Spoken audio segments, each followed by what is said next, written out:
It is always about the mindset and then the willingness of the leader to do good for his people. Now, if you come to my country, Ghana, for example, I know about Jerry John Rawlings, who was a military leader, okay, and then later on transferred to become a civilian leader. I can look at his two rules, and you can see a difference in both of them. If you go to Libya, for example, you can take Gaddafi, who was a military rule, and look at what he did for that country. And now look at Libya under a democratic rule. You can see a big difference. So you see, it's not about the type of leader or the type of rule, whether democracy or military. It's about the leader himself, the mindset that he's got. Is he going to rule for the people and uplift the people? Okay, most people here are saying that yes, Africa is we are not liberated and we are under the Western rule. Yes, we are. But you see, the mind is not stagnant. The mind evolves. And if you want to get yourself out of that mindset, you can. The problem with Africa is that Africa, we don't like to learn. We don't like to read. I can ask a question here. How many people here have read their own constitution? How many people here understand their constitution? My mom is 88 years old, and I asked him last time, I said, when was the last time you read the Ghana constitution? She's not even read it before. So how can somebody who live in a country that doesn't even know his left from his right, how can such a person be governed? Someone was saying that yes, Africans, we are born bad. We are not born bad. It's just that we are not learning. You see, the type of education that was left for Africa is not right. Now, what we need is what we call purposeful education.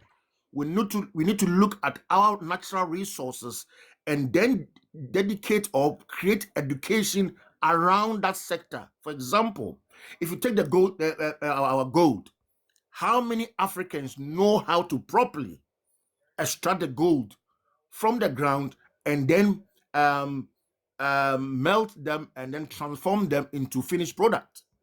Because we don't have that sort of education, we allow the West to come in and extract our gold and then give us peanuts. It's the same happening in our oil industry, the same happening in our cobalt industry, in our copper industry, because we are not educating ourselves. Now look at Dubai. Dubai only have oil, but this is what Dubai took 500 people and sent them out to the West to go and learn how to do stuff. Okay, they went and learned ICT, learn engineering, learn everything, and then they came back, and with the help of the money that they are getting, look at where Dubai is today. Gaddafi did the same thing. When Gaddafi discovered oil, he said, listen, I'm going to give this oil to you guys to extract for 20 years. But for the 20 years, I want you to put my people in and teach them. After 20 years, my people are going to take over. And that is what Gaddafi did. And the Gaddafi was able to get more, 80% of his oil for his country. But what do we see in Africa right now? Most leaders don't do these things, but rather they go and sit down and they are happy to sign any contract, get 10% for themselves, get 10% for the country, and then they are good to go. So we need what we call purposeful education in Africa. Kwame Nkrumah built Ghana, and he built almost about 360 factories. But the mistake he did was that he was building these factories, but he was not taking a lot of people outside to go and learn how to maintain these factories. So in the long run, the factories got to a point that we didn't have engineers to service them. We didn't have people to look after them. And all these factories had to be sold out and they collapsed down. We need to start to do things the right way. Traoré is doing a very good thing. What he's doing is a leader who is thinking about his people, trying to lift his people up. But one thing that he needs to do is that you can build people, tomato factory and everything. You need to also have engineers, have people who will see to it continuity, who will see to it sustainability. Other than that, you will build whatever you need to build right now, and in the near future, all that your work will go down the drain when you are not available.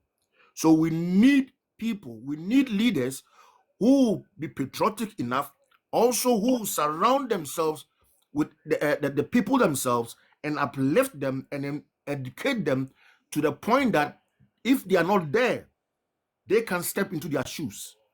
Because what I've seen in Africa is that a lot of leaders come in and they are good leaders, they are great leaders, but they don't have replacements. They don't train people that if they are not there today, they can step into their shoes and then take Africa forward or take the country forward.